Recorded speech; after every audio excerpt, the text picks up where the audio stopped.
Pemirsa, pemerintah memangkas anggaran belanja transfer ke daerah untuk bisa anggaran pendapatan dan juga belanja negara atau APBN 2026.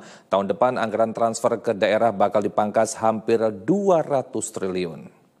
Serta seluruh rekan media dalam konferensi pers RAPBN dan anggaran transfer ke daerah atau TKD untuk rancangan anggaran pendapatan dan belanja negara RAPBN 2026 mengalami penurunan signifikan sekitar 24,8% atau sekitar 198 triliun rupiah dibanding tahun sebelumnya. Untuk tahun depan, Kementerian Keuangan hanya mengalokasikan 650 triliun rupiah untuk TKD. Jumlah ini menyusut jika dibandingkan anggaran TKD pada tahun ini yang mencapai 848 triliun rupiah. Menteri Keuangan Sri Mulyani Indrawati mengungkapkan, pemangkasan anggaran transfer ke daerah merupakan bagian dari strategi pengalian anggaran. Dana yang sebelumnya dialokasikan untuk TKD kini diarahkan ke belanja pemerintah pusat. Kebijakan ini diklaim bertujuan untuk mengoptimalkan manfaat program bagi masyarakat. Kita masih melihat daerah jumlah dari belanja kementerian lembaga yang langsung kepada masyarakat 1.376,9 triliun.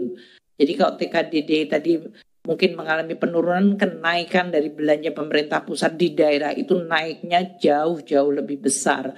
Dan itu yang makanya diharapkan sesuai dengan arahan Bapak Presiden, para menteri harus rajin untuk menyampaikan kepada masing-masing daerah. Nanti kami dengan Pak Tito juga dalam hal ini terus akan berkoordinasi untuk beberapa daerah yang mungkin mengalami tadi di bawah kemampuannya seperti yang dipetakan oleh Bapak Mendagri. Kami dengan Pak Mendagri terus berdiskusi untuk bagaimana mengatasi sehingga tidak ada daerah yang mungkin mengalami tadi pelayanan minimalnya terganggu atau terdisrupsi. Kita akan terus melihat dari fiscal space yang ada.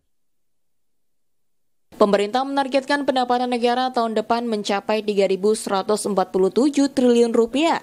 Target pendapatan negara ini naik 9,8% dibandingkan tahun ini. Sementara total belanja negara tahun depan diproyeksi sebesar 3.786,5 triliun rupiah.